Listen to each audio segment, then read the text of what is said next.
Isaías capítulo 25, versículo 1. Obrigado, Sandro.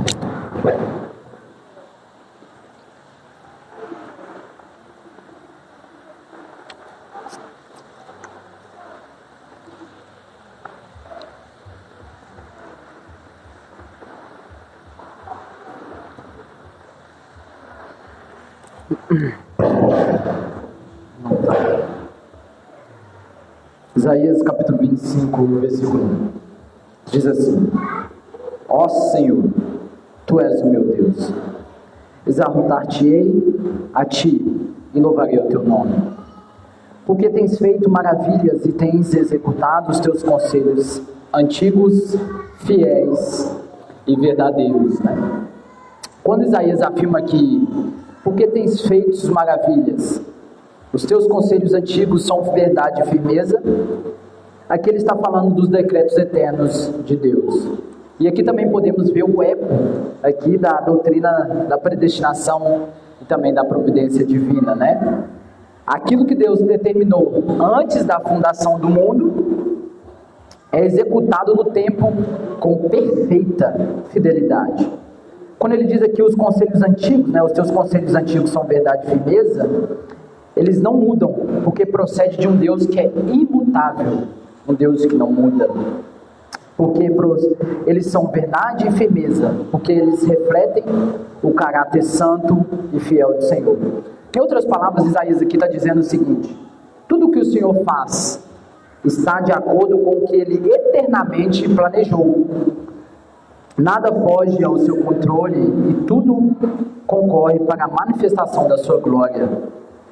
E essa é uma das pedras fundamentais da fé. O descanso da alma em um Deus absolutamente soberano. Aqui, em Isaías 25, no versículo 1, é um convite também à adoração confiante, Diante de um mundo em ruínas, de um mundo que está em juízo, o profeta que olha para Deus e ele vê constância, ele vê veracidade e ele também vê a fidelidade. E aqui nós aprendemos que o louvor a Deus não depende das circunstâncias favoráveis. Eu preciso de uma boa circunstância para adorar a Deus. Não, mas da certeza de que o Senhor cumpre cada uma de suas promessas. Curvem a cabeça, vamos orar. Pai Santo de misericórdia, Senhor nosso Deus e soberano, nesta manhã nos curvamos diante de Ti, exaltamos o Teu nome, porque Tu tens feito maravilhas. Os Teus conselhos desde a eternidade são verdade e firmeza. Desde a eternidade. Senhor, nos conduza corações reverentes, lábios sinceros e em verdade, como diz o Teu profeta. Que toda a liturgia agora aqui do culto, Deus proclame a Tua santidade e em Cristo, Senhor Jesus, nós recebamos essa graça, que é graça sobre graça. Dirige-nos pela Tua palavra e sustenta-nos pelo Teu Espírito, para que tudo aqui redunde em apenas a Tua glória, a glória do Teu Filho Jesus Cristo, nosso Senhor e Salvador. É em nome de Jesus que nós oramos. Amém.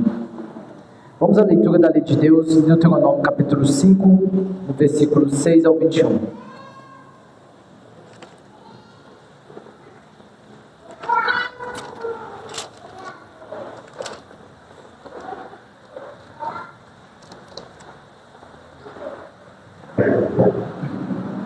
Deuteronômio capítulo 5, versículo 6 até o verso 21.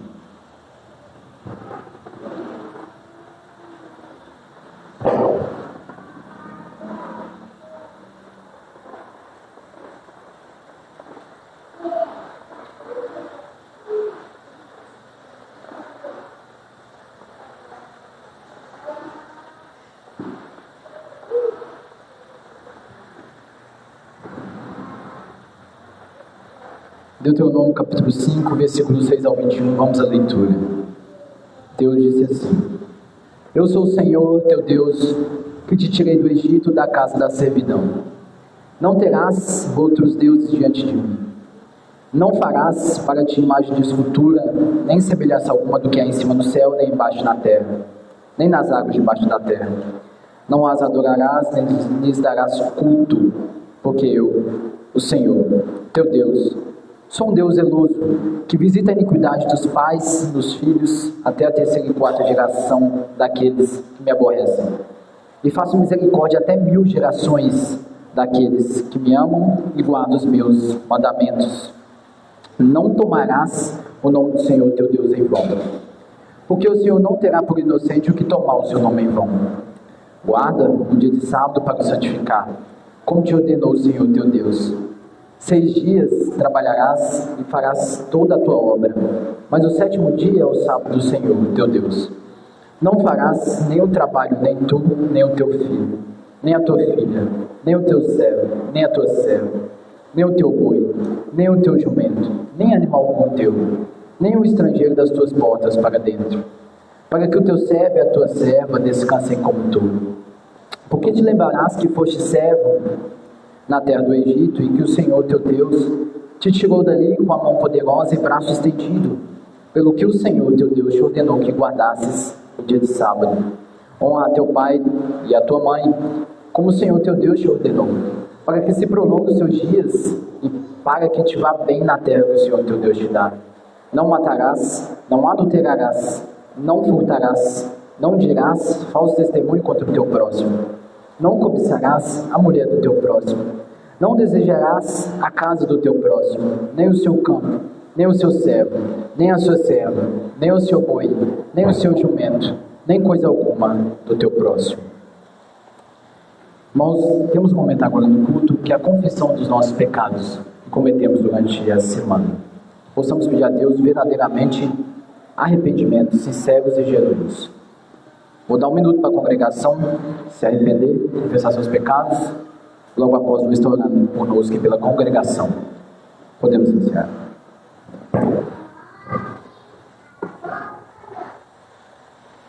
Deus, tem misericórdia dos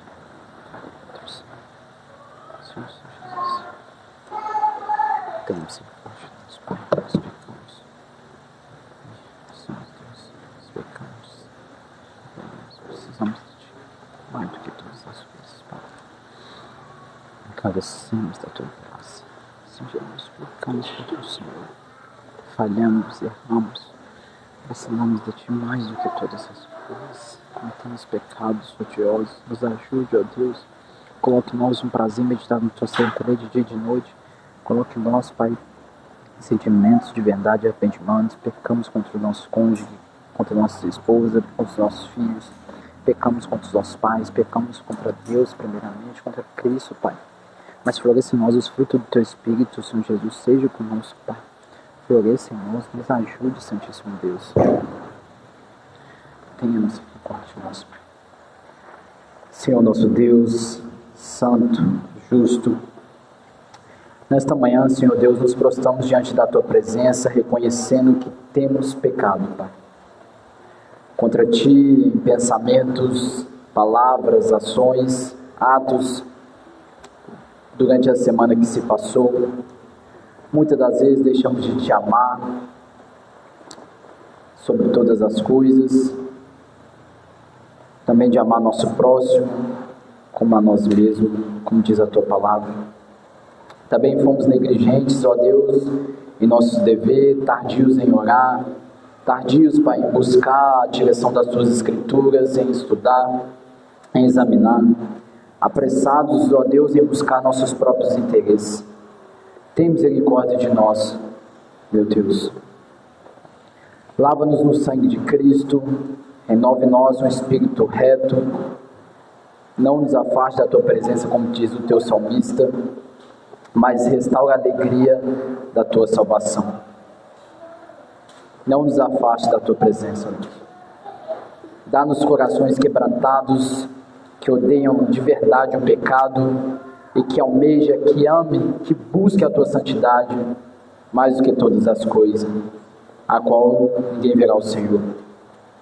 Confia em nós, Pai.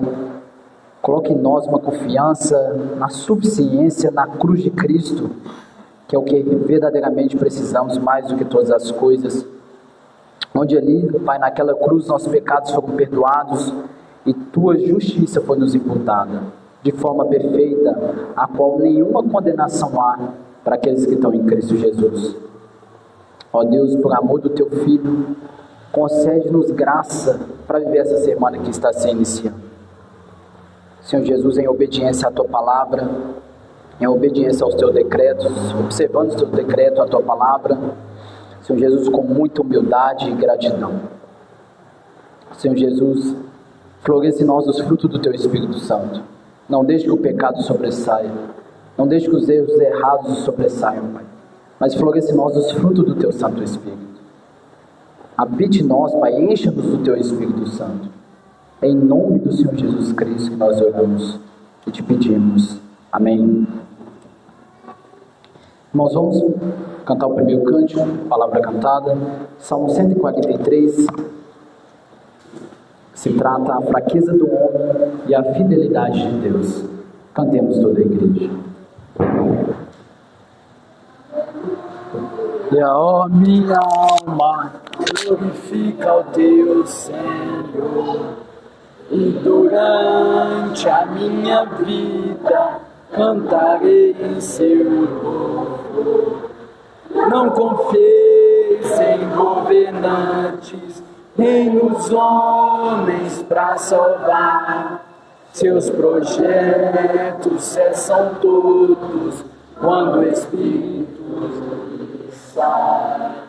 Bem-aventurado aquele cujo Deus é o de Jacó, e recebe seu auxílio, esperando em Deus Javé. Ele fez os céus e a terra, fez o mar e tudo mais, e fiel eternamente o Senhor se manterá. Faz justiça aos oprimidos, ao faminto dar o pão. O Senhor liberta os presos, abatidos põe de pé. O Senhor ao justo ama, faz o cego enxergar. Sobre órfãos e viúvas seu amparo ele dá. O Senhor ao forasteiro lhe concede proteção, mas dos ímpios o caminho o Senhor transformará. Para sempre o Senhor reina, ó Sião, teu Deus é rei. De uma geração a outra reina Deus, aleluia. Amém. Pode ser.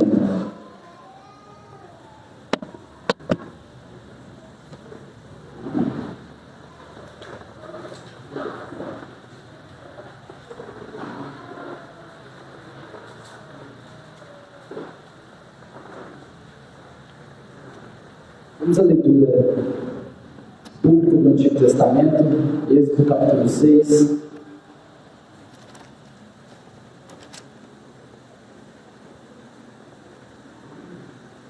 Vamos estar fazendo a leitura de todo o capítulo.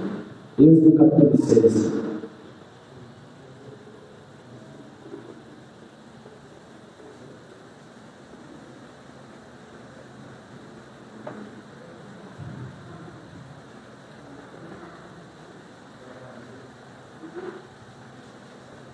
Vamos à leitura.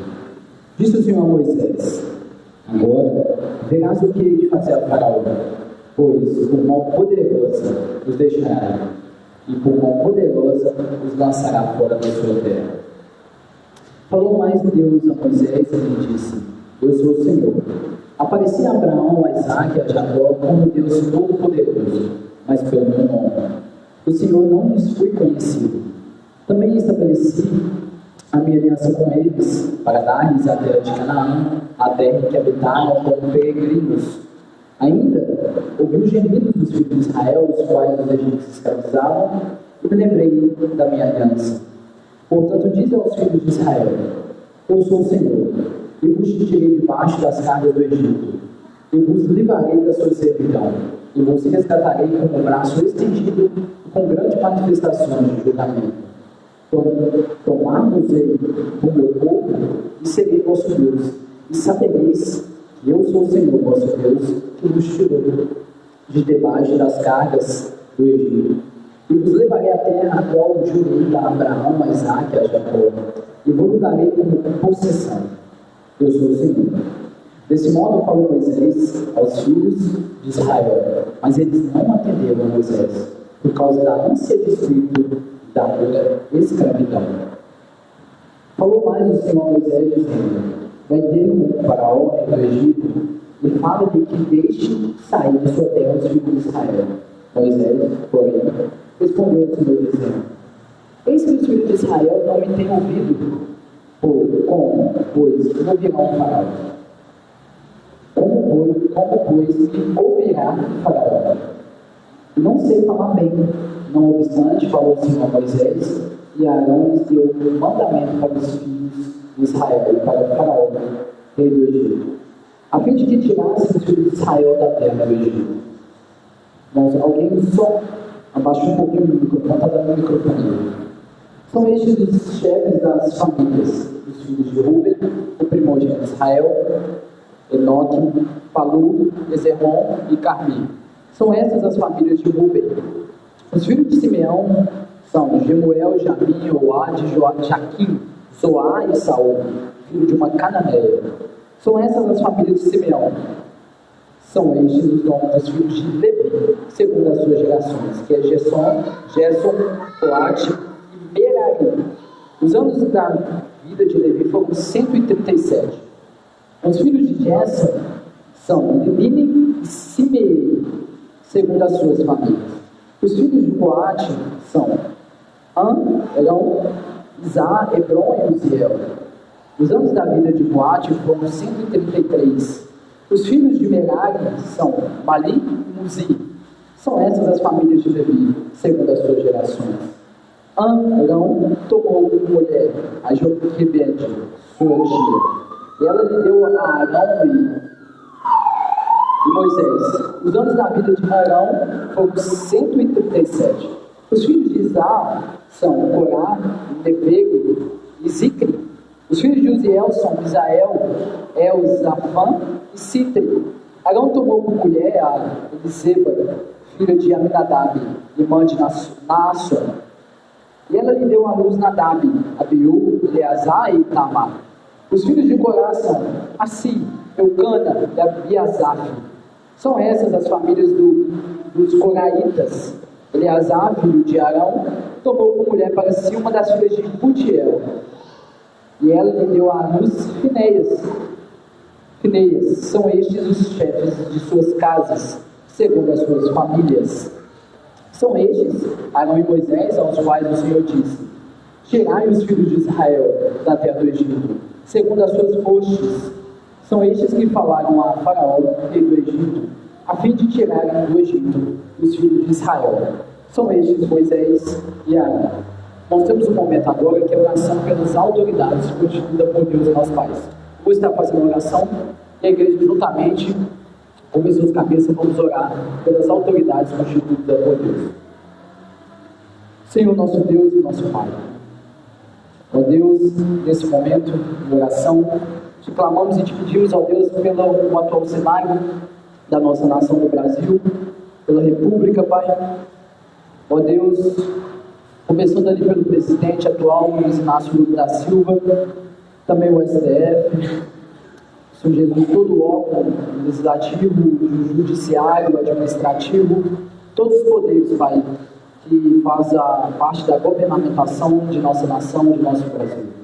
Ó Deus, sabemos que o atual cenário, cada vez mais, Pai, caminha, Senhor Jesus, para situações difíceis, ó Deus. Morros de guerra, catástrofes, Pai, mas clamamos, ó Deus, para que o Senhor Jesus, nos ajude esses homens, essas mulheres que estão nesse governo, ajude-nos a cuidar da nossa nação.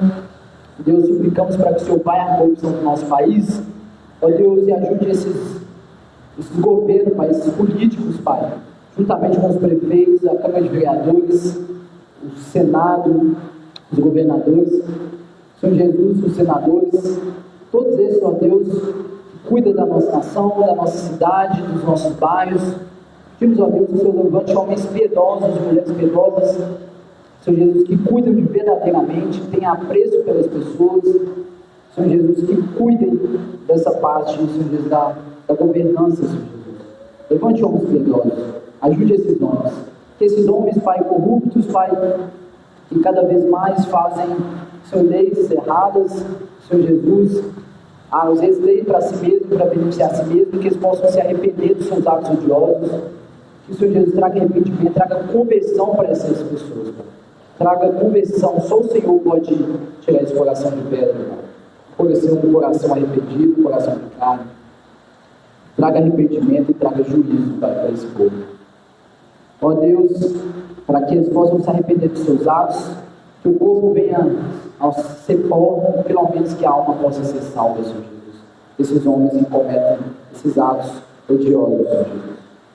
Mas cuide daqueles, Pai, que cuidam da nação com zelo, aqueles, Pai, que são honestos, aqueles que buscam, Senhor Jesus, cuidar mesmo, estabelecer o seu ofício com temor a Deus, mediante essa Sagrada Escritura. Cuide desses homens e dessas mulheres, Pai. Protege-os, Senhor Jesus, pois eles serão perseguidos.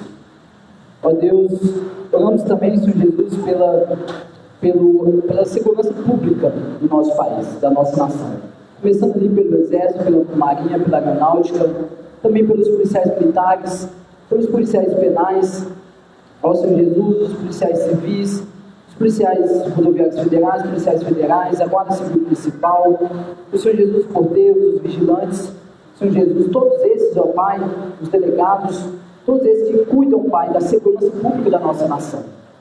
Senhor Jesus, que protege os nossos. Senhor Jesus, cuide desses homens, dessas mulheres, envia ali o teu vigor, a tua força, o teu renovo. Senhor Jesus, proteja esses homens para que voltem para a sua casa, para os seus lares em segurança, para suas mulheres, suas esposas, seus filhos. Cuide desses homens, ó Pai, cuide dessas mulheres.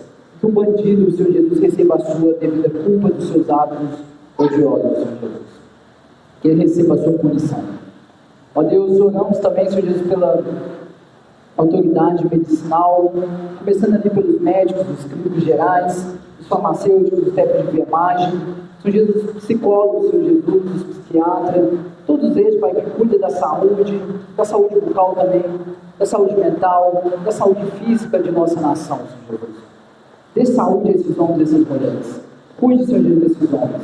Te agradecendo pelas farmácias dispostas está aberto, Senhor, disposto a nos ajudar quando precisamos, te agradecendo por esses homens, por essas mulheres, os hospitais abertos, Pai, para cuidar dos nossos quando precisamos.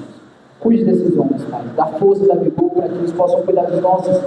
Oramos, ó Deus, também agora pelas autoridades eclesiásticas, Senhor Jesus, os pastores piedosos, os pastores sinceros, Pai, que tem temor ao Senhor, que ama a Tua palavra, que segue os Teus preceitos, que busca verdadeiramente, Pai, ser piedosos ali, Pai, no ensino, que aplica o seu ensino, que são modelos na sua casa, Senhor Jesus, em seu lar, que governa bem a sua própria casa, que cria os filhos na disciplina, que ama a sua esposa, Senhor Jesus, que são exemplos do lar, Senhor Jesus.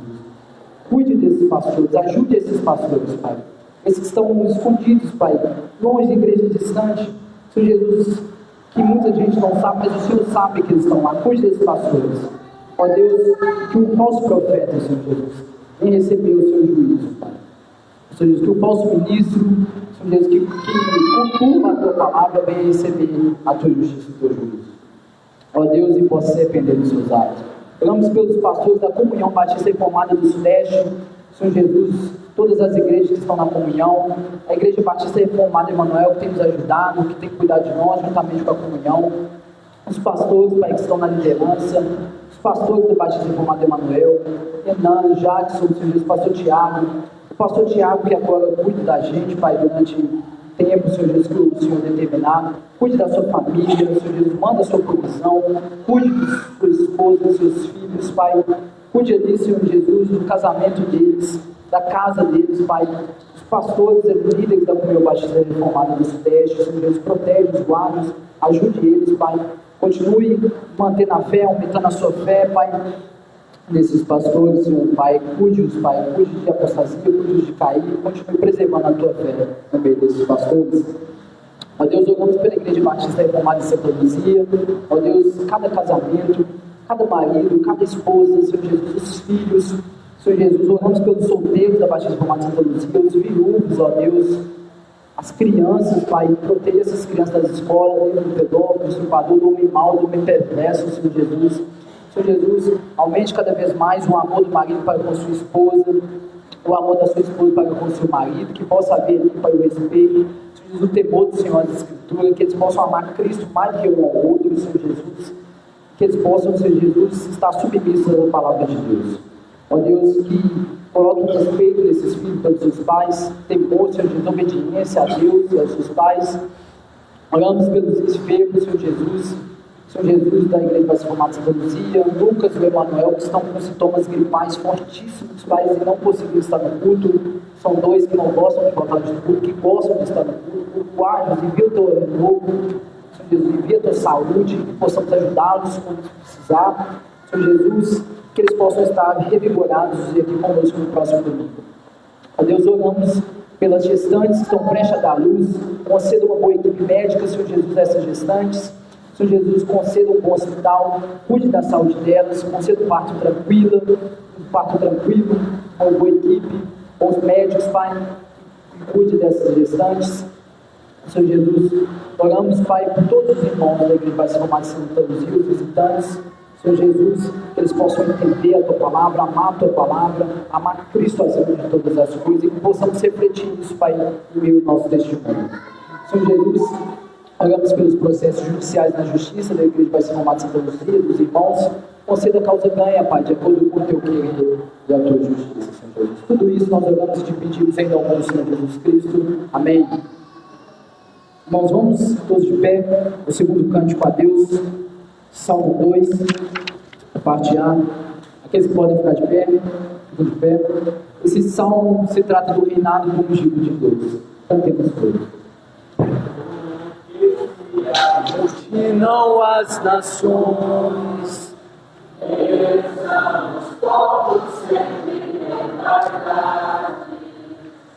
Os reis da terra tomam posições e os governantes buscam unidades contra o Senhor e contra o seu ungido, dizendo os laços seus vamos romper, suas algemas lançaremos fora. Eles queremos nós nos desfazer, porém aquele que nos céus está, com se a rio o Senhor zomba deles, na raçura ira há de lhes falar, no seu furor os deixarás turbados. Constitui meu rei, o meu ungido, sobre o meu santo monte de Sião, proclamarei do Senhor seu decreto. Dizes, meu filho, hoje te gerei. Pede a mim e as nações, e os fins da terra como tua posse. Com teu bastão de ferro as quebrarás, ao vaso de oleiro as despedaçarás. Agora, pois, ó rei, sede prudentes, deixai-vos, ó juízes, exortar, prestai a Deus serviço com temor, e alegrai-vos nele com tremor. Beijai o Filho ungido do Senhor, para que sua ira não se acenda, e no caminho ainda pereçais, quando envolve seu rosto levanta. São todos nele bem-aventurados, todo que nele se refugia. São todos nele bem-aventurados, todo que nele se refugia. Amém. Amém. Irmãos, vamos agora ao momento de ofertório. Os irmãos estão livres em contribuir. Lembrando que a contribuição para o reino de Deus é um ato de adoração a Deus. Fiquem à vontade, irmãos.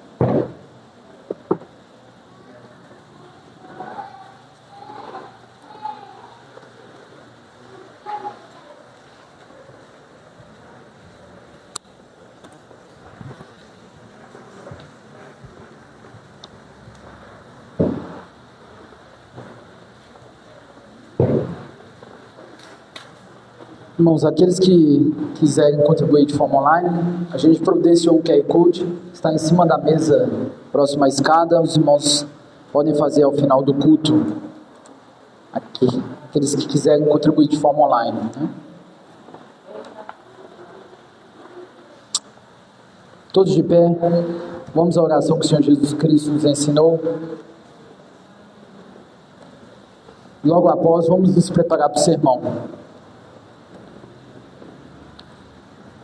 Jesus disse assim em Mateus 6, portanto vós orareis assim: Pai nosso que estás nos céus, santificado seja o teu nome, venha o teu reino, faça-se a tua vontade, assim na terra como no céu.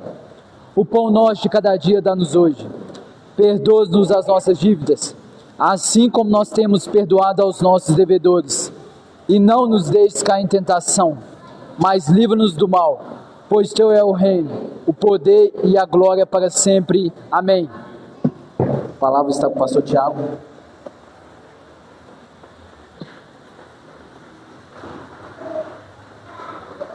Oremos.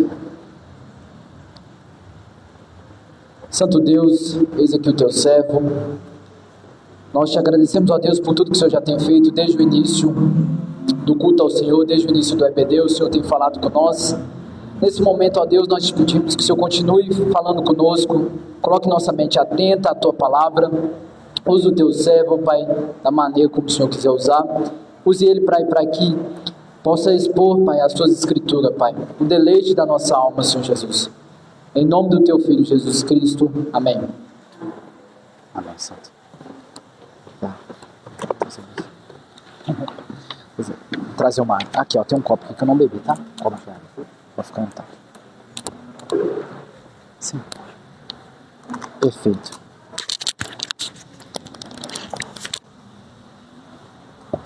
Os irmãos podem ficar à vontade, pode se sentar. Ô Daniel, eu acho que você vai ter que aumentar um pouco, é porque eu falo um pouco longe. Senão os irmãos não vão me ouvir. Irmãos, vamos abrir nossas Bíblias no livro de Filipenses, né? Capítulo 3. Nós vamos ler do verso 17 até o verso 21. E aí depois nós vamos ler o primeiro versículo do capítulo 4. Esse será o nosso texto dessa manhã.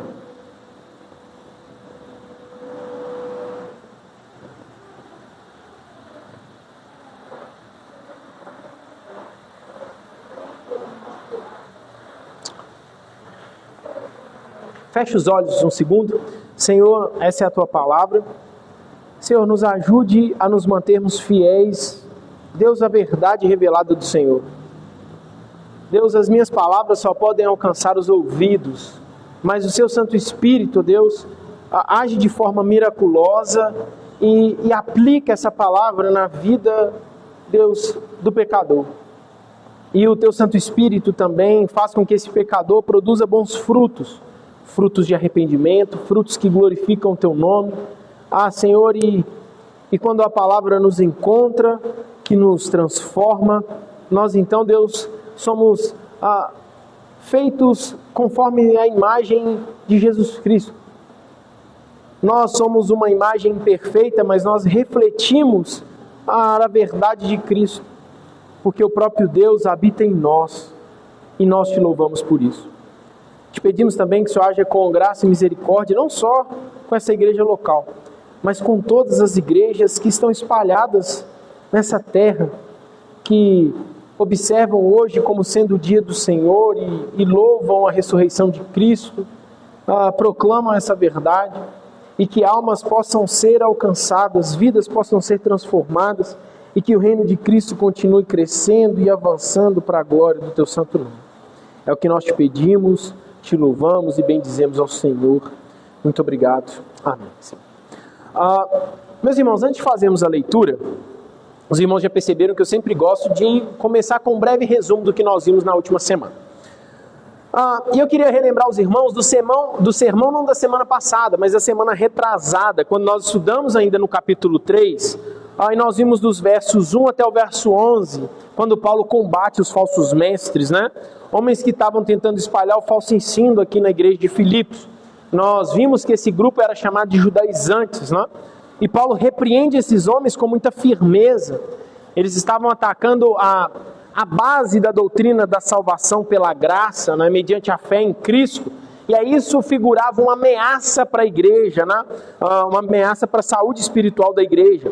E esses judaizantes, eles tentando mostrar um caminho para a salvação que não era o próprio Cristo, né, um caminho adjacente. Então eles mostravam os ritos religiosos, a religião em si, as obras, como uma condição de salvação, ou seja, as suas obras te justificam.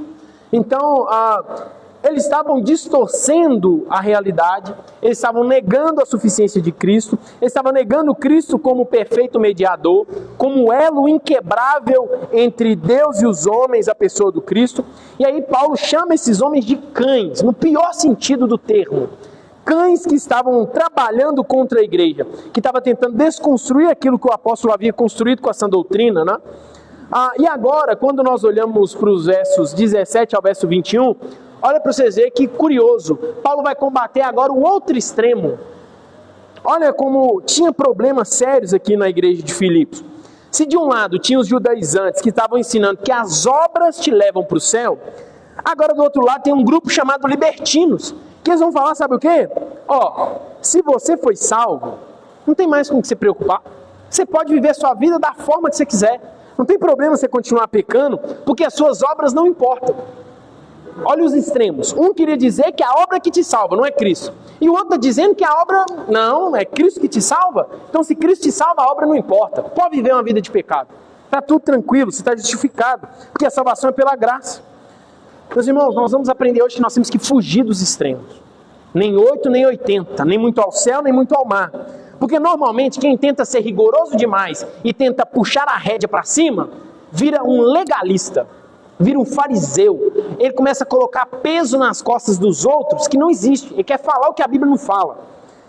E o oposto disso, que também é tão ruim quanto, é aqueles que tentam puxar para baixo. E aí eles vão ser os liberais. Eles vão dizer que você pode viver, não tem problema, o seu pecado não tem problema. A forma que você vive não tem problema, né? Sendo que, na verdade, nós temos que olhar para as Escrituras e ter ela como a nossa regra de fé e prática, né? Onde a Bíblia para, nós paramos, nós falamos sobre isso cedo. Porque as Escrituras que traz luz aos nossos conflitos, aos nossos questionamentos, às nossas dúvidas, né? As Escrituras que nos faz seguir um caminho reverente ao Senhor. Então, Paulo combateu os judaizantes no início do capítulo, e agora ele vai combater os libertinos no final do capítulo, né? Esses homens que estavam tentando suavizar o pecado. E o pior, além de suavizar os seus pecados, sabe o que eles faziam? Eles se escondiam atrás da graça e da misericórdia para justificar sua vida pecaminosa. Esses homens ofendiam a glória de Deus, tá? Com isso em mente, nós vamos ler. Acompanhe comigo a partir do verso 17. Diz assim: irmãos, sedes imitadores meus e observais os que andam segundo o modelo que tendes em nós. Pois muitos andam entre nós, dos quais repetidas vezes eu vos dizia, e agora vos digo, até chorando, que são inimigos da cruz de Cristo. O destino deles é a perdição, o Deus deles é o ventre, e a glória deles está na infâmia, visto que só se preocupam com as coisas terrenas. Pois a nossa pátria está nos céus, de onde também aguardamos o Salvador, o Senhor Jesus Cristo, o qual transformará o nosso corpo de humilhação para ser igual ao corpo da sua glória, segundo a eficácia do poder que ele tem de até subordinar a si todas as coisas. Agora no capítulo 4, verso 1. Portanto, meus irmãos, amados e muito saudosos, minha alegria e coroa, sim, amados, permanecei deste modo, firmes no Senhor. Louvado seja Deus pela sua palavra. Paulo aqui então ele começa a sua exortação mostrando o seu próprio exemplo, né? O verso 17 ele fala: sede meus imitadores e observai os que andam segundo o modelo que tendes em nós. Quando Paulo diz para eles olharem para ele e imitarem o apóstolo Paulo, nós não podemos olhar como uma vaidade do apóstolo. Não é isso que ele está querendo dizer. Ele não está sendo orgulhoso aqui.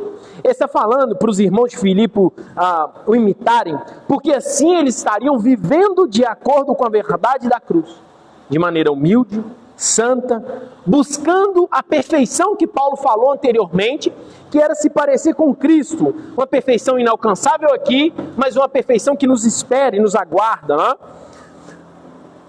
Portanto, não há problema em admirarmos uns aos outros.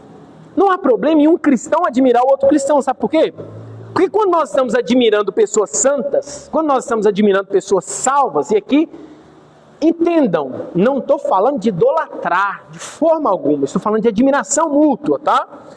Nós estamos admirando a obra do próprio Deus na vida dessa pessoa. Nós estamos admirando a graça regeneradora de Deus no pecador. Então Paulo não está dizendo aqui, imita o homem que eu sou, imita quem eu sou, não. Paulo está dizendo, imita o cristão que o Evangelho me transformou. Então, não é para imitar a pessoa do apóstolo, mas o Cristo que transformou e habita em Paulo, né?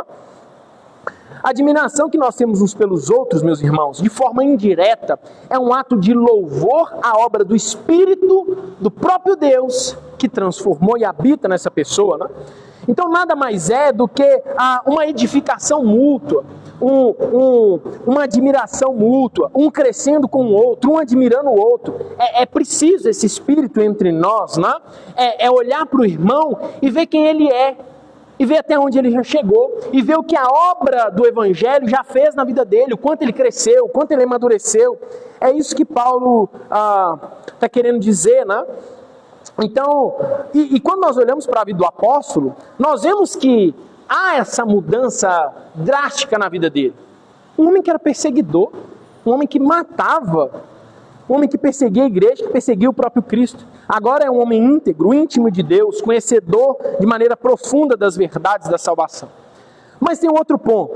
Paulo chama os irmãos de Filipos para o imitarem, porque ele queria que eles vissem a verdade da cruz e o contraste que há entre Paulo, um verdadeiro cristão, e o falso mestre, né? Entre o cristão verdadeiro e o cristão falso. Na semana passada nós gastamos muito tempo falando do processo de santificação, né? Um processo que é contínuo em nós, uma obra que muda a nossa mente, que transforma o nosso coração, que resulta mudanças externas em nossos frutos, em nossas ações. E Paulo agora está convidando e falando assim, então vocês vão olhar para mim, vocês vão ver o cristão que eu sou, vocês vão olhar para os meus frutos e vocês vão comparar com esses caras aí. com a atitude má deles, com o pecado deles, com as falsas mentiras que eles estão ensinando no meio do povo. E essa ideia de comparar, em toda a carta de Filipenses, Paulo usa muito isso, essa ideia de comparação. Ele vem trazendo essa ideia de dualidade a carta inteira, mostrando o que é certo e o que é errado, e comparando essas duas coisas. Né? Isso fica claro quando nós olhamos para o verso 18. Né? O final do verso 17 fala assim, sede meus imitadores, pois, algumas traduções vai estar, porque, olha só, me imitem, porque muitos que andam entre vós são inimigos da cruz. Então o objetivo do apóstolo aqui é deixar claro quem são esses libertinos. Ele quer destacar da evidência a atitude desses homens e mostrar o quão grave e sério é a atitude deles. Então, no verso 18 e 19, Paulo ele vai começar a listar os erros desses libertinos na igreja, né? E a finalidade dele destacar esses erros com tanta evidência é que os irmãos consigam observar, ler a carta. Imagina, a igreja está recebendo uma carta. O objetivo de Paulo é que eles consigam ler essa carta e identificar quem são essas pessoas no meio da igreja para elas serem tratadas. Tá? Então o objetivo é esse. No verso 18, Paulo começa: pois muito andam entre nós, dos quais repetidas vezes eu vos dizia, e agora vos digo, até chorando, que são inimigos da cruz. Primeira coisa é que esses homens eram muitos. Infelizmente, talvez muitos irmãos de Filipos já tinham se rendido a essa ideia satânica de libertinagem, de viver uma vida desregrada, uma vida sem pudor, uma vida que visa apenas a satisfação da carne, né? E a verdade é que esse é um modelo muito atrativo. É muito atrativo isso. Porque a vida do crente é marcada pela luta contra o pecado. A vida do crente é marcada por uma luta incessante contra a carne. E nós não vamos ser hipócritas aqui de dizer que isso é fácil. Não é fácil lutar contra a carne. Não é fácil lutar contra o velho homem. Não é fácil buscar a santidade, viver imitando Cristo. É uma tarefa difícil. Requer renúncia, requer luta todos os dias, requer vigilância constante. É você vacilar um pouquinho e você vai ter problemas. Então Paulo destaca que esses homens estão ganhando espaço na igreja. Muitos já estão aderindo a essa ideia pecaminosa. Olha o final do verso 18. Eu vos dizia e agora vos digo, até chorando, que são inimigos da cruz de Cristo. Esses libertinos, a característica desses homens é que eles não estavam dispostos a mortificar o velho homem. Eles não estavam dispostos a crucificar a própria carne, né? Como bem diz o apóstolo Paulo lá no verso 10, esses homens não estão dispostos a ter comunhão com Cristo no sofrimento e na morte de Cristo. Esses libertinos aqui, eles estavam, além de viver uma vida promíscua, eles estavam contradizendo o ensino de Paulo. Eles estavam tentando desconstruir o que Paulo havia construído. Paulo apresenta o sacrifício de Cristo como sendo perfeito. Um sacrifício perfeito que te liberta do pecado e do poder do pecado. O sacrifício de Cristo, ele não só te justifica, mas o sacrifício de Cristo, ele te entrega a possibilidade, a força, que é o próprio Espírito habitando em nós, de você lutar continuamente contra o pecado. E esses homens estavam olhando só para meia verdade. E meia verdade é mentira. Não?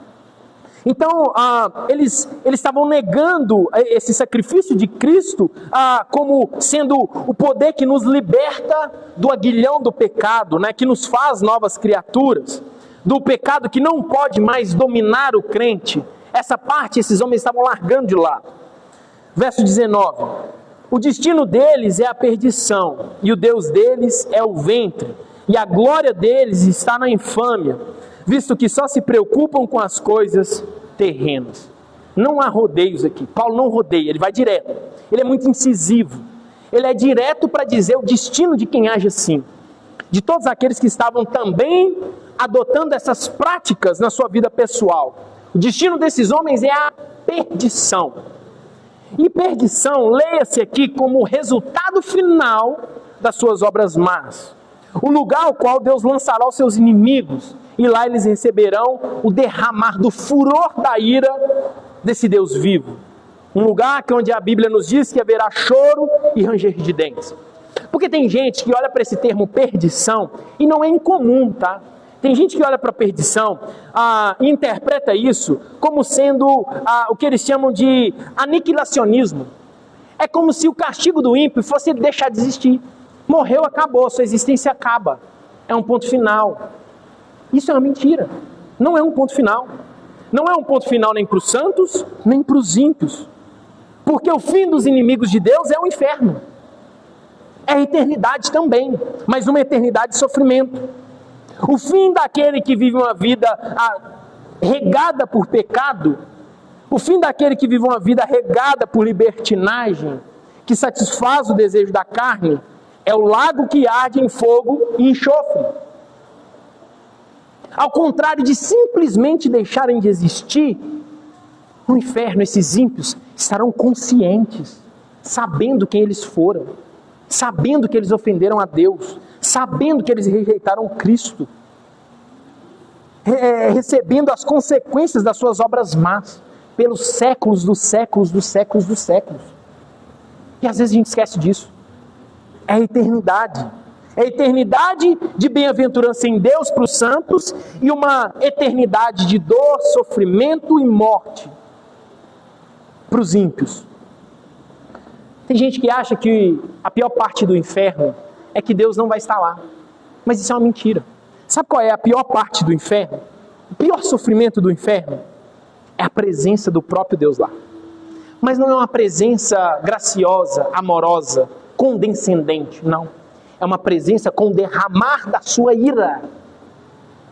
É uma ausência total de graça. É uma ausência total de misericórdia. Será apenas o derramar do furor da ira do Deus vivo. Por isso que a Bíblia nos diz que terrível coisa é cair na mão do Deus vivo. Olha para a cruz, pensa na cruz. Quando nós olhamos para o Calvário, nós vemos o Pai rasgando o Filho no Calvário. Jesus é moído no Calvário. Em Isaías 53:10, o profeta diz assim: contudo, preste atenção, foi da vontade do Senhor esmagá-lo, moê-lo, fazê-lo sofrer. Quem é o agente passivo aqui? O próprio Cristo. Então, se o Pai se agradou de moer o Filho na cruz, por causa do meu e do seu pecado, imagina o que Ele fará com o ímpio. Não duvide disso. Não brinque de ser crente. Não brinque com essa verdade. A sua morte pode chegar hoje. E o dia que a sua morte chegar, é o fim da misericórdia para você. Acabou. O dia que a sua morte chegar, acabou a graça, acabou a misericórdia. Ou você está cheio e coberto pela justiça de Cristo e o céu te pertence, ou o seu lugar será no inferno, eternamente. É tão sério isso, que na semana passada nós falamos sobre quando enfim nós encontraremos e alcançaremos a perfeição, né? Isso se dará na segunda vinda, na ressurreição dos mortos. E nós então receberemos um corpo glorificado, à semelhança do corpo do próprio Cristo. Um corpo que é preparado para desfrutarmos da eternidade. Um corpo que não vai mais adoecer, um corpo que não vai morrer, um corpo perfeito. E com esse corpo nós desfrutaremos da plenitude da bem-aventurança. Porque nós somos tão imperfeitos, e nós vamos ver isso, que agora nós nem desfrutarmos disso é possível. Porque nós somos miseráveis tanto em corpo quanto em alma. Mas da mesma forma que nos é prometido um corpo glorificado para a bem-aventurança eterna, o contrário disso é verdade. Em João 5, 28 e 29 diz assim: não fiquem admirados por causa disso, pois está chegando a hora em que todos os mortos ouvirão a voz do Filho do Homem, todos os mortos, ímpios e justos, e sairão das suas sepulturas. Aqueles que fizeram o bem vão ressuscitar e viver. Aqueles que fizeram o mal vão ressuscitar e ser condenados. Romanos 9, 22. Deus, querendo mostrar a sua ira em darem a conhecer o seu poder, suportou com muita longanimidade os vasos de ira, preparados para a perdição. Do mesmo jeito que o justo receberá um corpo glorificado para desfrutar do céu, o ímpio também receberá um corpo. Glorificado? Não, mas um corpo preparado para o tormento eterno. Em Mateus, o próprio Jesus diz que o ímpio sofrerá, que no inferno o verme nunca morre, o fogo nunca se apaga. Nesse lugar, homens e mulheres que estiverem ali, eles vão desejar a morte e a morte vai fugir deles. É isso que Apocalipse 9:6 diz. O ímpio receberá um corpo preparado para o sofrimento eterno. Você não vai morrer, você vai sofrer eternamente. Portanto, o fim desses libertinos era essa perdição. É esse o contexto de perdição que Paulo está falando aqui.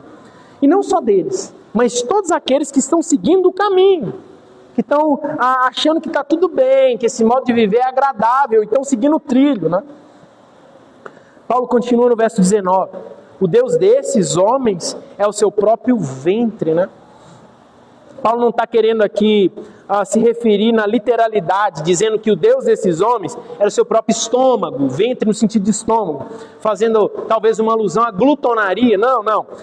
É fato que a glutonaria é um pecado, uma ofensa contra Deus, mas o que Paulo está querendo dizer aqui com o seu próprio ventre é que o Deus desses homens eram os seus próprios desejos, eram as suas próprias vontades, né? Esses camaradas, eles viviam para satisfazer seus instintos, seu conforto, sua sexualidade desordenada, sua vaidade, seu orgulho, sua ganância, a prostituição, adultério, orgia, embriaguez, e aí a lista é grande. Mas eles viviam para isso, ou seja, eles viviam para si, eles viviam para a própria carne. A única coisa que esses homens se preocupavam era satisfazer seus desejos. E aí o que eles faziam? Para acalmar a consciência e para se justificar diante dos outros, eles se escondiam de trás da graça. Não, é Deus que me salvou. A salvação não é pela graça, não depende de mim. Então se Deus me salvou, acabou. Eu vou viver da vida de qualquer forma. Porque eu não tenho participação na salvação, a salvação não depende de mim, então tá fácil.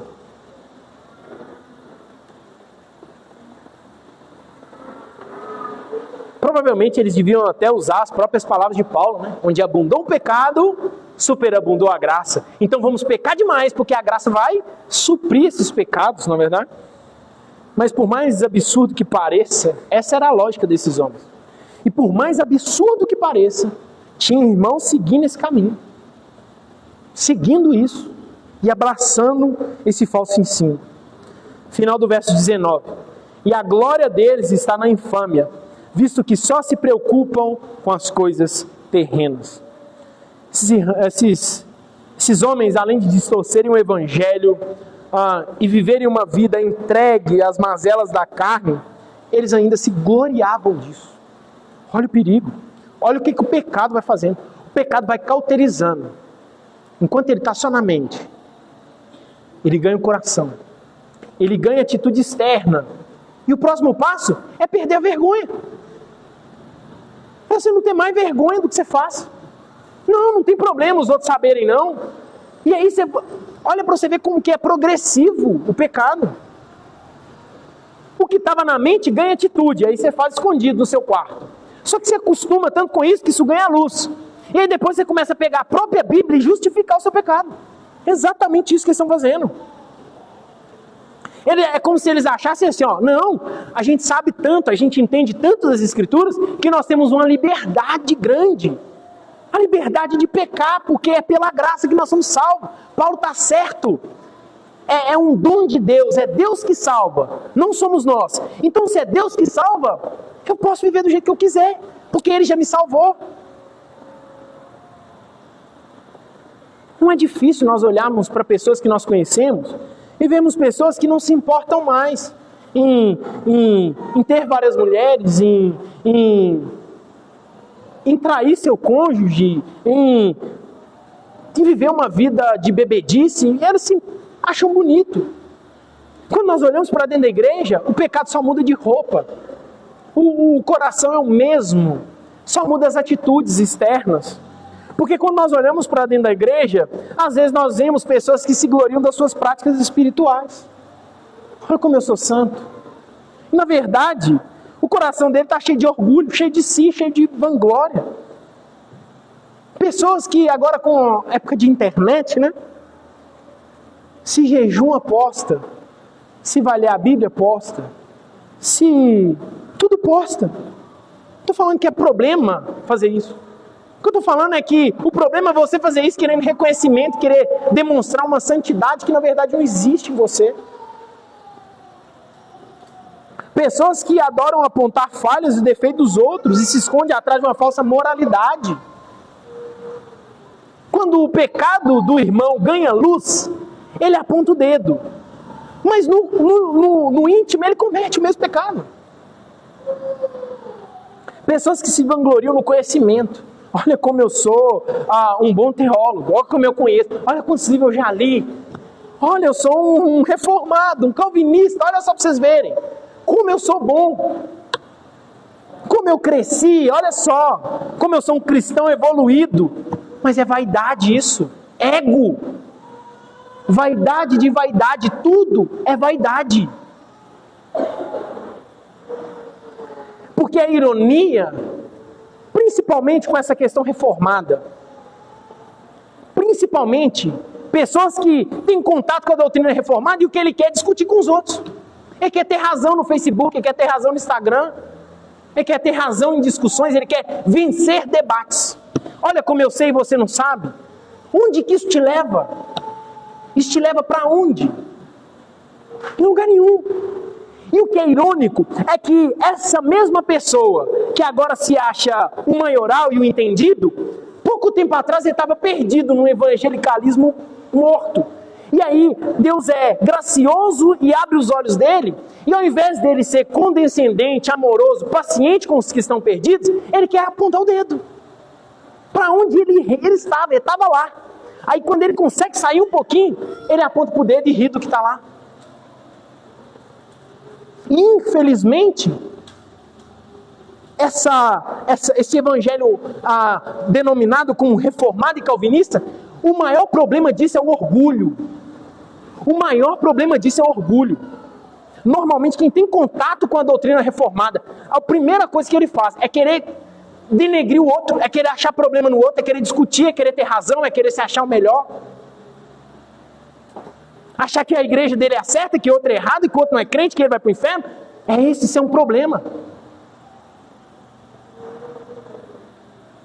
Quando Paulo diz aqui, meus irmãos, que esses homens só pensavam nas coisas terrenas, nas coisas desse mundo, Paulo não está querendo dizer que isso é necessariamente mal. É maravilhoso entendermos as Escrituras, é maravilhoso estudarmos as Escrituras, é maravilhoso ter os nossos olhos abertos, é maravilhoso ter contato com a fé reformada. O problema não está no ato em si. É maravilhoso ler muitos livros, ser conhecedor das Escrituras, isso é na sua obrigação.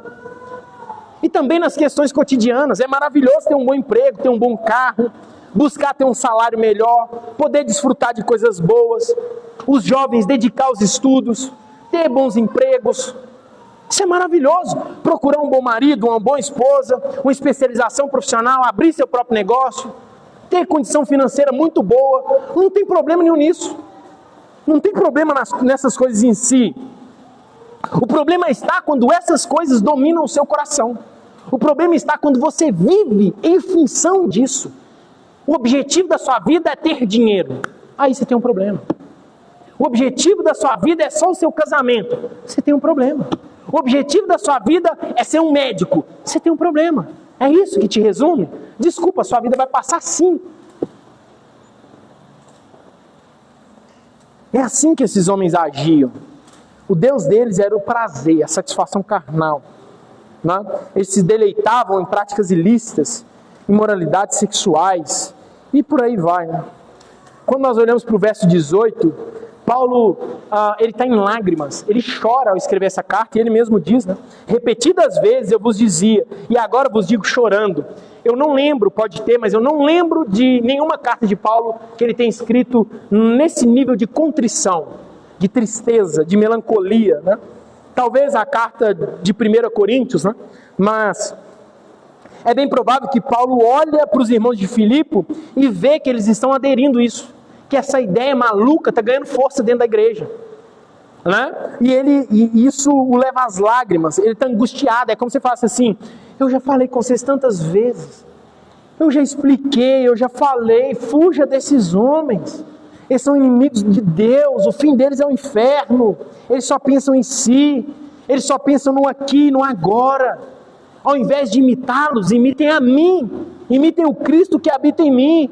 Fuja desses caminhos tortuosos, porque senão o fim de vocês vai ser o mesmo fim deles, a perdição. E aí, a partir do verso 20, Paulo mais uma vez ele vai fazer outro contraste, né? A diferença entre a esperança que o crente fiel tem e a esperança que esses homens infiéis, libertinos tinham, né? E eu estou falando mais uma vez porque Filipenses é marcado por essas dualidades, né? Olha como que Paulo termina o verso 19.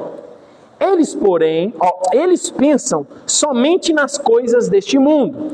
Aí ele vai usar aqui uma conjunção adversativa. Mas, porém, contudo, a nossa pátria está nos céus, de onde também aguardamos o Salvador, o Senhor Jesus e Cristo. Ou seja, enquanto esses homens vivem para esse mundo, nós pensamos no eterno. Uma vez que nós somos unidos a Cristo, nós passamos a ser forasteiros aqui, peregrinos nessa terra. Neste momento, meus irmãos, que o Espírito Santo nos chama da morte para a vida, Paulo usa um termo que ele fala que nós somos transplantados do reino das trevas para o reino de luz, né? Essa obra da salvação em nós, ela causa uma ruptura entre nós e o mundo. E quando eu falo de ruptura, eu não estou falando apenas de uma mudança ética, uma moral. Não, nós somos apenas mais éticos e mais... Não. É uma mudança de identidade. É uma mudança de quem você é por definição. É uma mudança de cosmovisão, de como é que você vê o mundo, como é que você vê o seu emprego, como é que você vê a sua casa, como é que você vê a sociedade, como é que você vê a igreja. Há essa ruptura, há essa mudança. É uma nova vida. E uma vez que nós somos salvos, nós somos selados e marcados como o selo do Espírito Santo. É interessante que Paulo usa isso aqui, e aí eu vou explicar bem rápido. Ele está provavelmente em mente uma carta, na época que um rei enviava um escrito para alguém. Como acontecia? O rei pega uma carta e ele quer enviar essa carta para outra pessoa. Ele redige essa carta, dobra essa carta, ele pinga uma cera, ele tem um anel que identifica quem ele é e ele sela isso. Esse selo tem duas garantias. Quando a pessoa recebe essa carta, ele vê o selo e fala assim, realmente foi o rei. Porque esse anel aqui só tem o rei. E o selo, ele põe bem na abertura. Então, se o selo está intacto, ninguém extraviou essa carta. Ninguém que levou, a pessoa que levou essa correspondência, ela não teve acesso ao conteúdo dessa carta. Ou seja, essa carta foi inviolável. É isso que Paulo fala. Nós, a partir do momento que nós somos salvos, é como se nós fôssemos uma carta escrita pelo próprio Deus. E aí, o próprio Deus fecha essa carta e nos dá o selo, que é o Espírito Santo. Ou seja, a partir do momento que nós somos salvos, nós somos propriedades exclusivas desse Deus. É isso que Paulo está dizendo. Nós fomos selados e por isso agora nós somos cidadãos celestiais. Portanto, não tem como você ser selado, ser cidadão celestial e estar satisfeito aqui. Estar feliz aqui. Sempre haverá um desejo, um anseio por uma pátria celestial. Eu sempre gosto de pensar na peregrinação no deserto. Somos nós. É exatamente a nossa caminhada. Quando nós olhamos para o cativeiro, o povo de Israel sendo libertos do cativeiro do Egito e caminhando para Canaã. Nós somos libertos do poder do pecado. E nós agora estamos passando pelo deserto, que é essa vida. E esse deserto é quente, é triste, é cansativo. Mas nós estamos caminhando para Canaã celestial. Uma terra que emana leite e mel, que é uma promessa que o próprio Deus nos deu. E quem é o capitão dessa jornada é o próprio Cristo. Quem garante essa jornada é o próprio Cristo. Quem garante a nossa saúde espiritual nessa jornada é o próprio Cristo. Então, se você é crente e não se vê como um forasteiro aqui, se você consegue se satisfazer plenamente nas coisas terrenas, você tem problemas. É incompatível. Não tem como. Nós devemos aguardar a volta desse Cristo. Olha o final do verso 20. De onde também aguardamos o Salvador, o Senhor Jesus Cristo. Meus irmãos, queira você ou não, acredite você ou não, e não importa. Não importa se quando você prega o Evangelho a pessoa acredita. Essa obra não é minha. Não sou eu. Eu não tenho obrigação de convencer ninguém aqui. Ninguém. Essa obrigação não é minha. Então, se você acredita ou não que Cristo vai voltar, desculpa a indelicadeza, mas o problema é seu. Isso vai acontecer, você querendo ou não, você acreditando ou não. Jesus virá em glória. Agora, o que não pode é você falar que acredita nisso e o seu modo de vida não é compatível com quem acredita nessa verdade, né? Nós devemos desejar a volta de Cristo. Nós devemos orar para que Cristo volte. Nós devemos jejuar para que Cristo volte. Desejar isso ansiosamente. E desejar a segunda vinda de Cristo é nós termos o senso de urgência, que é viver e ser santos e proclamar o Evangelho de Cristo. Se você não tem esses dois sensos de urgência, como que você acredita que Cristo vai voltar? Se você não busca ser uma vida santa, e você não se preocupa com a expansão do reino, que senso de urgência que você tem com a volta de Cristo? Nós precisamos entender que essa volta acontecerá e que tudo que nós estamos falando, que manifesta em nós como uma esperança, vai se tornar realidade. Então essa caminhada difícil, árdua, essa luta difícil contra o pecado, às vezes o sentimento de fadiga, de cansaço, de tristeza, de solidão, porque a caminhada cristã traz isso, de medo, que às vezes a gente tem de ser hipócrita, e falar assim, não, a caminhada cristã não é perfeito, é cansativo, às vezes a gente fica triste, às vezes a gente fica triste com o irmão, às vezes a gente fica triste com o nosso próprio pecado, é normal, mas quando Cristo voltar, isso vai acabar, as nossas lágrimas serão secadas pelo próprio Cordeiro de Deus, nosso coração vai encontrar repouso pleno e estável no próprio Cristo. E Paulo aguardava isso ainda na sua época. Ainda no seu tempo, Paulo aguardava a vinda de Cristo, que Cristo voltaria com ele ainda vivo. E agora se passam 2000 anos e nós ainda insistimos em viver como se Jesus não fosse voltar. Crentes vivem como se isso fosse uma historinha que você escutou. Eu escuto isso desde quando eu sou pequeno. E não aconteceu até hoje. Paulo esperava na época dele. E não aconteceu. Então, cuidado. Cuidado com o que você age. Cuidado com o que você pensa. Em Deuteronômio 32, 35, o próprio Deus diz assim: a mim pertence a vingança, a retribuição, a seu tempo, quando se resvalar o seu pé, porque o dia da sua calamidade está próxima e o seu destino se apressa em chegar. Jesus pode não voltar amanhã, mas você pode morrer ainda hoje. Ainda hoje você pode se apresentar diante do Rei da Glória e ao homem está ordenado a morrer uma única vez e depois disso virá o juízo. Não brinque com Deus. Não brinque com a sua alma. A sua alma é eterna. Não leve cristianismo na brincadeira. É melhor você não estar aqui dentro da igreja. É melhor você ir para o mundo e viver a sua vida do que você estar aqui ouvindo as verdades e negando essas verdades.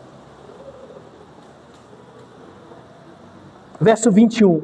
O qual transformará o nosso corpo de humilhação para ser igual ao corpo da sua glória, segundo a eficácia do poder que ele tem de até subordinar a si mesmo todas as coisas. Paulo está dizendo que esse Cristo, o verbo encarnado que habitou entre nós, que cumpriu a lei, que subiu no madeiro, que satisfez a justiça do Pai, que desceu dos céus, que ressuscitou, esse Cristo vai voltar uma segunda vez e ele vai te transformar, né? Ele vai transformar o seu corpo de humilhação em um corpo à semelhança à sua glória. E essa é uma promessa bendita. Sabe por quê? Porque embora nós tenhamos sido salvos, embora o Espírito Santo habite em nós, o nosso corpo ainda é corruptível. Nosso corpo se desfaz com o tempo. A beleza vai embora. O vigor físico vai embora. As doenças vão aparecer. É inevitável. Você vai morrer. A nossa vida é como um cronômetro. A gente só não sabe quanto tempo tem. Mas a partir do momento que você nasce, esse cronômetro começa. Uma contagem regressiva. E o dia que ele zerar, você vai morrer. Você pode chorar, fazer o que você quiser. Isso vai acontecer. Por quê? Porque nós estamos um corpo num estado de humilhação. Mas esse estado de humilhação também se estende à nossa alma, que também está nesse estado. Quer ver? Você foi salvo. Mas você não é tentado com nada? Os pensamentos maus não vêm na sua mente? Os desejos maus não vêm na sua mente? Você não tem que lutar contra a sua carne todos os dias? Imagina, vamos tentar fazer uma ilustração. Imagina se fosse possível nós colocarmos um telão aqui, ó. E se nesse telão pudesse passar tudo que você pensou só nessa semana, tudo que veio na sua mente essa semana, e pudesse passar aqui para todos nós sentarmos e assistir. Eu tenho certeza que todo mundo aqui dentro ia preferir morrer do que isso acontecer, de tanta vergonha que ia passar. Sabe por que eu tenho certeza? Porque eu também não queria que passasse os meus pensamentos aqui. Isso mostra quanto a nossa alma também está no estado de humilhação. Tanto o corpo quanto a alma. Mas quando Jesus voltar, nós seremos redimidos desse estado, tanto em corpo quanto em alma. Nós receberemos um corpo à semelhança do próprio Cristo, um corpo que não vai morrer, que não vai envelhecer, um corpo que não vai se desfazer com o tempo. Mas também a nossa alma será restaurada de maneira plena, perfeita. Então não vai ter mais pensamentos impuros. Não vai ter mais vontade pecaminosa em você. Não vai ter mais desejos pecaminosos. E quando nós olhamos para o capítulo 4, verso 1, Paulo encoraja, né? É como se Paulo batesse e agora ele alivia um pouco. E ele lembra os irmãos: portanto, meus irmãos, amados e muito saudosos, minha alegria e coroa, sim, amados, permanecerei deste modo firmes no Senhor. Paulo olha para esses irmãos e vê eles como um fruto da graça de Deus, sim, mas ele olha para esses irmãos como um pai olha para um filho, né?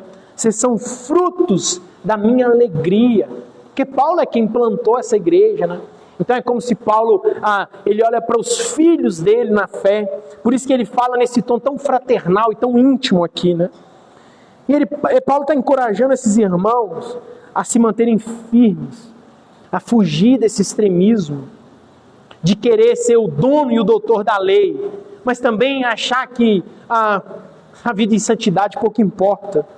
Paulo está dizendo que, de fato, haverá um prêmio, uma conquista, uma coroa incorruptível para aqueles que guardam os mandamentos de Deus, para aqueles que nutrem comunhão com o próprio Cristo, e Deus tem preparado tudo isso para o seu povo.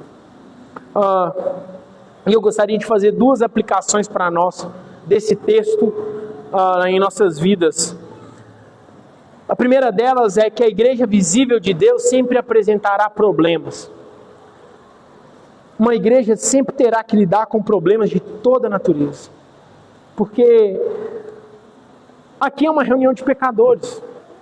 Não tem ninguém santo e perfeito aqui, no sentido literal da palavra. Somos santos, mas imperfeitos. Os irmãos já perceberam? Nós estamos falando de uma igreja aqui, de Filipos, que ela foi fundada pelo apóstolo Paulo. Não é pelo pastorzinho Tiago não, fraquinho, não foi eu não. Foi pelo apóstolo Paulo, um dos homens mais brilhantes, santos que já pisou nessa terra. E ainda assim, na igreja a qual ele era o pastor, tem falsos mestres tentando colocar os ritos religiosos da antiga aliança no meio do culto. Tem libertinos defendendo uma vida imoral e promíscua, se escondendo de trás de uma graça falaciosa e mentirosa. Tem contendas entre os irmãos, tem orgulho no meio da igreja. E ainda é impressionante como tem gente que deseja uma igreja sem problema, deseja uma igreja perfeita. Deixa eu te falar, desculpa. Você pode sair dessa igreja, você pode ir para outra, para onde você quiser, você não vai achar lugar perfeito. Você não vai achar uma igreja perfeita, uma igreja sem problema. Portanto, sabe qual é a saída nossa? Não é fugir. A saída nossa é cumprir o nosso papel de um cristão maduro e contribuir para solucionar esses problemas. E não fugir dos problemas, nos acovardar diante dos problemas. Porque o que tem de irmão que só sabe reclamar, só sabe apontar defeito, só sabe destacar falha, mas ele nunca se apresenta para ajudar.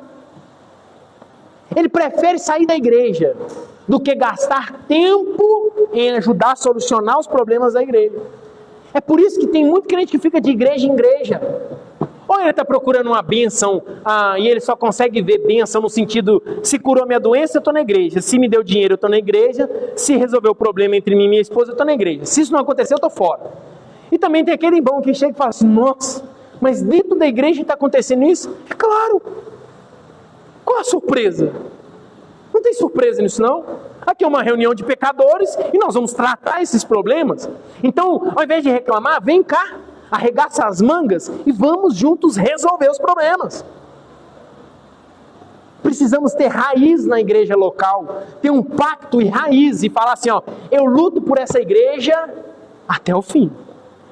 Agora, há uma diferença. Quando a igreja assumidamente diz, nós vamos continuar com práticas pecaminosas. Nós sabemos que é errado, mas nós vamos continuar. Aí beleza, aí você sai dessa igreja. Mas você sai depois que você já tentou, que você já conversou, que você já lutou, que você já... Não é no primeiro problema você pula do barco, não.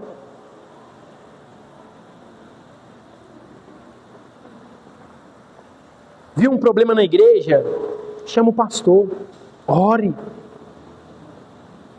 Não é você ver um problema e com uma falsa piedade você sai contando para todo mundo o problema sem resolvê-lo. Você vai ser apenas um fofoqueiro, um boca de Satanás e pronto. Só isso que você está servindo. Chame o pastor, resolva, chame outro irmão, resolva junto, externe os problemas com amor, com condescendência. Não é para destruir e envergonhar o outro não, veja o que eu estou dizendo. É união mútua, é o sentimento de pertencimento, de família, de união mística. Isso falta às vezes dentro da igreja. Falta essa união fraternal, que é o que Paulo chama. A segunda aplicação é, não confunda a liberdade com a libertinagem. Você foi liberto do poder do pecado. Portanto, é inadmissível você continuar vivendo, cultivando práticas pecaminosas. E eu falo cultivar no sentido de viver de forma constante pecando. Porque eu não vou ser nenhum hipócrita de dizer que, se você pecou, não. Eu pequei, eu peco e eu vou continuar pecando. O problema é o pecado ser algo corriqueiro e aceitável em nossas vidas. Cair, nós vamos cair. Porque é indiscutível. E eu em momento algum deixei isso nem sequer subentendido. É indiscutível que a salvação é pela graça. É indiscutível que a salvação é pela graça, mediante a fé. Isso não vem de nós, é um dom do próprio Deus em nós. Deus chama o pecador, Deus nos tira do lamaçal de pecado, Deus quebranta o nosso coração. Não é nós que vamos lá, Deus, eu te quero. Não, é Deus que age em nós e nós o abraçamos. E nós respondemos a esse chamado e esse amor perfeito do próprio Deus conosco. Eu não vou negar isso, isso é uma realidade. Mas esse Deus que te salvou, Ele também te transformou. Ele transformou sua mente e o seu coração. Não diga para mim que Deus te salvou, sendo que você consegue viver uma vida constante de pecados. Deus não te salvou. Desculpa, Ele não te salvou. É impossível. Não diga para mim que você é um regenerado santo, se você não produz bons frutos. É impossível. Tiago vai dizer que a fé sem obras é uma fé morta. Um crente, obrigatoriamente, ele não vive uma vida no pecado e ele dá bons frutos. Se nós quebramos qualquer uma dessas duas premissas, nós não somos cristãos, nós não fomos regenerados. E sabe o que é melhor? É melhor você cair na real que você ainda não foi salvo e pedir Deus misericórdia, do que você tentar negligenciar isso e continuar empurrando com a barriga os seus problemas, achando que está tudo bem. O próprio apóstolo, ele diz no início da carta, lá no capítulo 1, no verso 6, estou plenamente certo de que aquele que começou a boa obra em vós, há de completá-la até o dia de Cristo Jesus. Romanos 8, 38, aos que predestinou, a esses também chamou, aos que chamou, a esses também justificou, e aos que justificou, a esses também glorificou. Se você foi salvo, você também foi liberto do poder do pecado. Se você tem um modo de viver pecaminoso, é porque você não foi salvo. O Espírito de Deus não habita em você. Não é possível viver em Deus e viver no pecado ao mesmo tempo. Não é possível. Não é possível servir a dois senhores. Não se esconda atrás da graça, da misericórdia. Não distorça as doutrinas bíblicas para cultivar o pecado, para aquietar sua mente, para se justificar diante dos homens.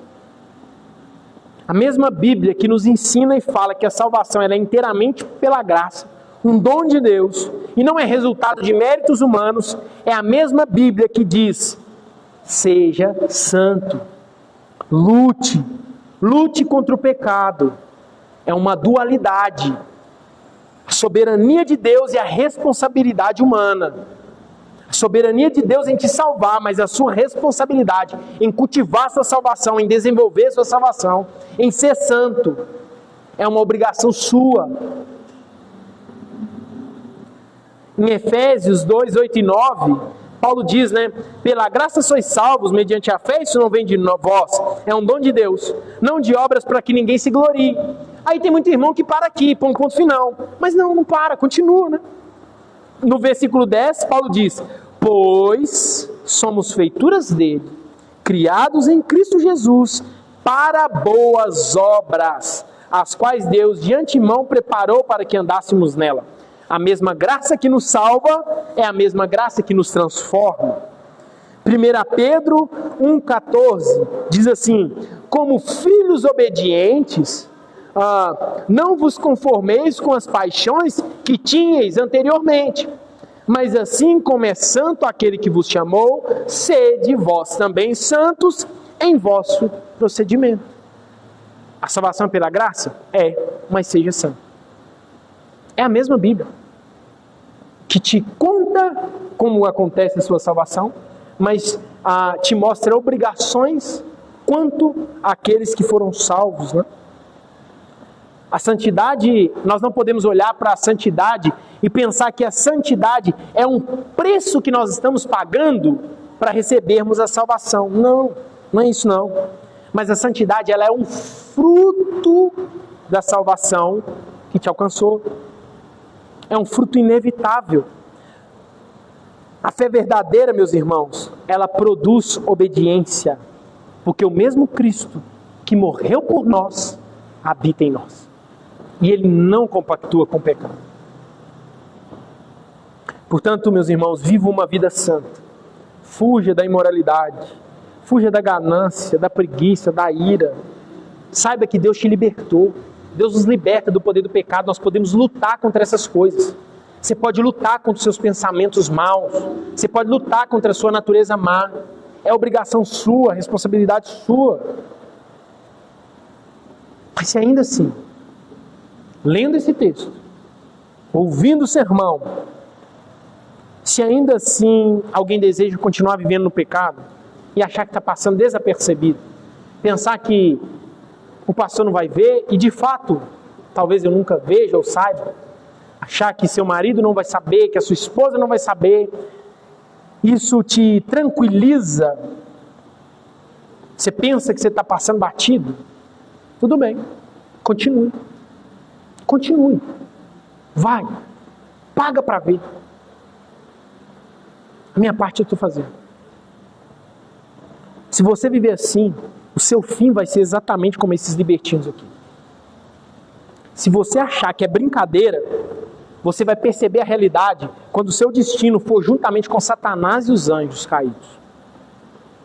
Porque quem vive de maneira hipócrita, pecaminosa, quem distorce o evangelho para justificar o pecado, meu irmão, não vai herdar o céu. Não duvide disso. Que Deus tenha misericórdia de nós. Vamos orar. Senhor, nós te agradecemos porque a salvação não depende de nós e nós entendemos isso. Nós entendemos que estávamos mortos em nossos pecados e o Senhor nos resgatou com forte mão. Mas o Senhor colocou um novo cântico em nossas bocas. O Senhor nos deu um novo coração. Jeremias diz que o Senhor tira o coração de pedra e coloca um coração de carne. Que a nossa vontade é transformada. Nós sabemos que o Senhor não é em nenhum sentido o autor do pecado. E quando nós pecamos, a culpa é toda nossa e nós ofendemos a sua glória. Nós somos inteiramente responsáveis pelos nossos atos. Mas eu te louvo porque o Senhor nos capacita a lutar, ó Deus, contra o pecado. A lutar, ó Deus, contra as paixões da nossa carne. Teu Santo Espírito habita em nós. E nós sabemos que sem isso não seria possível. Nos ajude a perseverar até o fim, Senhor. Nós sabemos que o pecado cauteriza a nossa mente. E quanto mais nós pecamos, mais as verdades do Evangelho parecem distantes e parecem mentiras. E o contrário disso é verdade. Quanto mais nós oramos, quanto mais estamos íntimos do Senhor, mais essas verdades, Deus, são reais, são palpáveis. Nos ajude a viver, ó Deus, com os olhos fixos na eternidade. Sabendo, ó Deus, que Cristo não possibilitou a nossa salvação, mas Ele garantiu a nossa salvação. E que o céu nos pertence. Nos ajude, Senhor. Nos ajude a viver como santos, lavados e remidos pelo sangue do Senhor. É o que eu te peço, em nome de Jesus. Amém. Meus irmãos, é justamente nesse ponto que nós nos aproximamos da mesa do Senhor, tá? Um momento santo.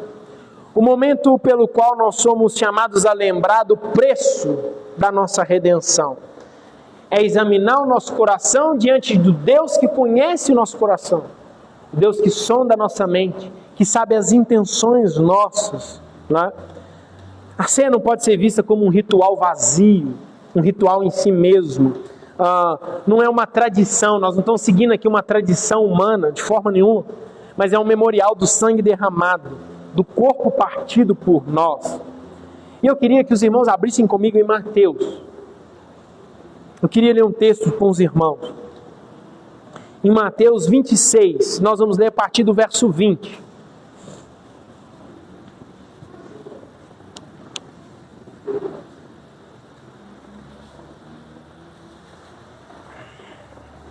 Diz assim o texto. Mateus 26, 20. Chegada a tarde, pôs-se ele à mesa com os 12 discípulos. E enquanto comiam, declarou Jesus: em verdade vos digo que um dentre vós me trairá. E eles, muitíssimo contristados, começaram um por um a perguntar-lhe: porventura sou eu, Senhor? E ele respondeu: o que mete comigo a mão no prato, esse me trairá. O Filho do Homem vai, como está escrito a seu respeito, mas ai daquele por intermédio de quem o Filho do Homem está sendo traído. Melhor lhe fora não haver nascido. Então Judas, que o traíra, perguntou: acaso sou eu, mestre? Respondeu-lhe Jesus: tu o disseste. Até na mesa do próprio Cristo encarnado, o próprio Deus encarnado, havia um traidor ali. Na mesa do Senhor havia um hipócrita que de forma irônica perguntou: será que sou eu? O traidor estava sentado ao lado do Salvador, partilhando do pão e bebendo do cálice. E ainda assim, seu coração estava frio, distante. Coração pecaminoso. Isso nos alerta. Não seja um Judas no nosso meio. Não seja o traidor no nosso meio. Porque quem come e bebe do corpo e do sangue de forma indigna, come e bebe juízo para si. E Paulo continua, né? Por isso não são poucos dentre vós que estão doentes e muitos os que dormem. Né? Portanto, não cabe a mim dizer a você se você é digno ou não de tomar. O que eu te aconselho e o que eu te alerto é, se você não foi batizado e não for professor de maneira pública a sua fé, não participe. Se você não está em plena comunhão com o corpo local, não participe. Mas a Bíblia diz que cada um examine-se a si mesmo. É você que vai fechar seu olho agora e examinar seu coração. Só se lembre, indignamente, come e bebe juízo para si. Não sou eu que estou dizendo, é o próprio Deus. Então você tem um minuto enquanto os irmãos vão distribuindo os elementos, a examinar seu coração e a confessar seus pecados. Lembrando, se você pecou, é confessar e ter fé em Cristo. Não é deixar de participar, é ter fé na mediação de Cristo, confiando que o seu pecado foi perdoado. E então participar desse momento maravilhoso.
No verso 26, o próprio livro de Mateus diz assim: enquanto comiam, tomou Jesus um pão e, abençoando, o partiu e deu aos seus discípulos, dizendo: tomai e comei, isto é o meu corpo. Vamos dar graças a Deus. Senhor, nós te agradecemos. Senhor, nós juntos como corpo participamos desse memorial, dessa pregação visível. Senhor, alimente a nossa alma, nos revigore, nos lembre, Senhor, do que Cristo fez por nós, do corpo do perfeito Filho que foi partido por causa dos nossos pecados, um sacrifício vicário, um sacrifício substitutivo, eterno e suficiente. Nós te agradecemos e damos graças ao Senhor por este momento maravilhoso. Podem dar graças a Deus e participar do pão.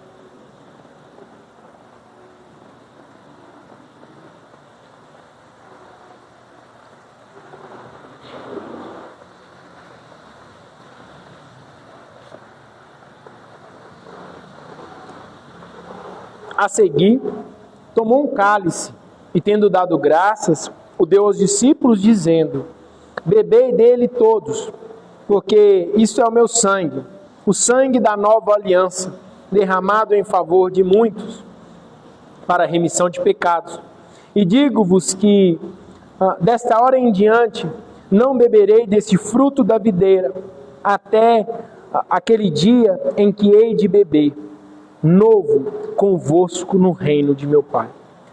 Nós te agradecemos, Senhor, por esse sangue remidor que foi derramado. E nós sabemos da suficiência desse sacrifício. Nós sabemos que nenhuma gota desse sangue foi em vão. E também sabemos que cada gota do sangue de Cristo havia, Deus, um destino certo. Um pecador que seria remido, que seria perdoado e justificado. Nós te agradecemos, Senhor, e lembramos juntos dessa verdade gloriosa que nos sustenta e fortalece a nossa fé. Pode dar graças a Deus e vamos participar. Louvado seja Deus.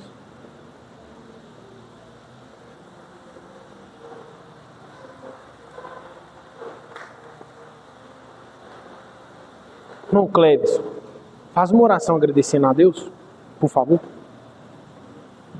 Pai, nós te louvamos, te agradecemos, Pai, por esse momento, por essa comunhão, por essa palavra, por tudo que o Senhor nos deu nessa manhã. Que o Senhor receba a glória, que o Senhor receba ao Deus, tudo que foi feito foi para o Senhor. Que o Senhor receba a graça, a glória, toda a saúde, Senhor, para você. Nós te agradecemos, ó Deus, por nosso caminho, salvar o teu nome, em nome de Jesus. Amém. Meus irmãos, vamos juntos ler o credo apostólico? Vamos acompanhar e vamos ler juntos?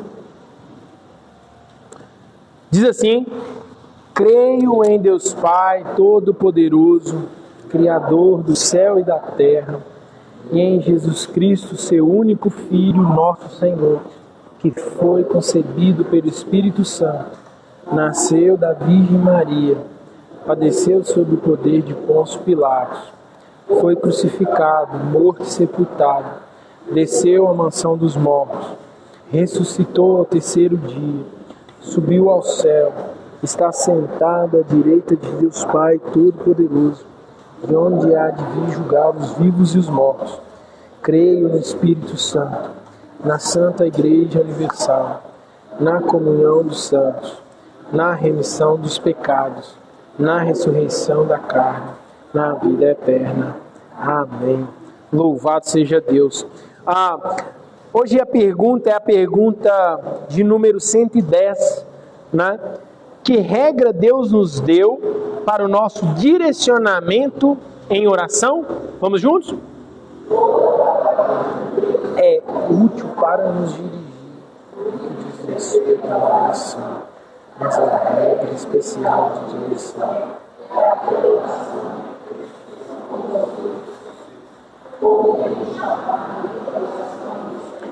É interessante essa resposta aqui, de forma bem rápida, é que a oração que Jesus Cristo ensina é um modelo, né? É um modelo que nós devemos seguir no sentido estrutural, dar glória a Deus, reconhecer como somos pequenos, reconhecer a nossa dependência do Senhor, reconhecer que o nosso sustento, a nossa vida vem do Senhor, saber que Deus nos livra das tentações e nos ajuda a triunfar nessas tentações. Portanto, nós temos sempre nas Escrituras a base para orar. Como eu devo orar, pastor? Leia as Escrituras, conheça as Escrituras, que você vai orar segundo a vontade de Deus, não é verdade? Então agora nós vamos cantar o Salmo 8C, e a irmã Roberta vai puxar para nós com essa voz maravilhosa que Deus deu a ela.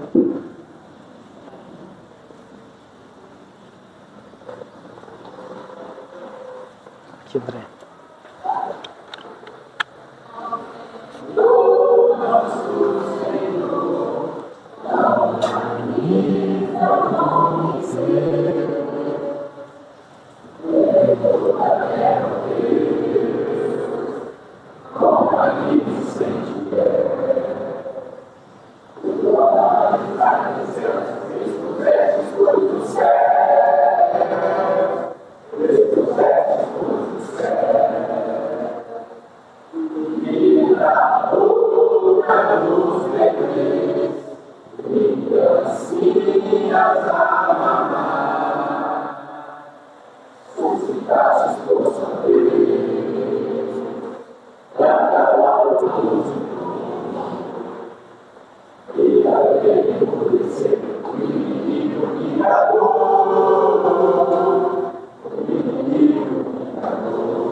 Louvado seja Deus, né?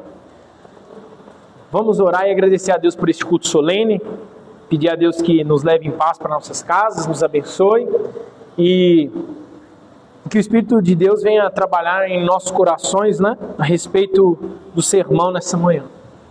Senhor, nós te agradecemos pela sua graça que nos trouxe aqui, te agradecemos pela sua palavra revelada a nós. Te agradecemos, Senhor, pela sua presença no nosso meio. Te agradecemos, ó Deus, por cada irmão que estava aqui cantando e contando as maravilhas do Senhor, os feitos das suas mãos, as suas mãos poderosas. Senhor, que o Senhor abençoe o nosso dia, a nossa tarde, que seja para a glória e louvor do teu santo nome, bem como a nossa semana, que o Senhor nos dê uma semana abençoada no trabalho, nos estudos, nas nossas tarefas pessoais, nos lembrando, ó Deus, sempre que devemos honrar ao Senhor em todas as circunstâncias e fazer o melhor de nós para a glória do seu nome, nas nossas tarefas diárias e comuns, e nos alegrar nisso, sabendo que o Senhor é glorificado. Que o Senhor, ó Deus, nos leve em paz, nos livre de todo mal e nos guarde para a honra e glória do teu santo nome. Te louvamos e te agradecemos em nome de Jesus. Que Deus abençoe os irmãos, um excelente domingo e uma excelente semana para todos.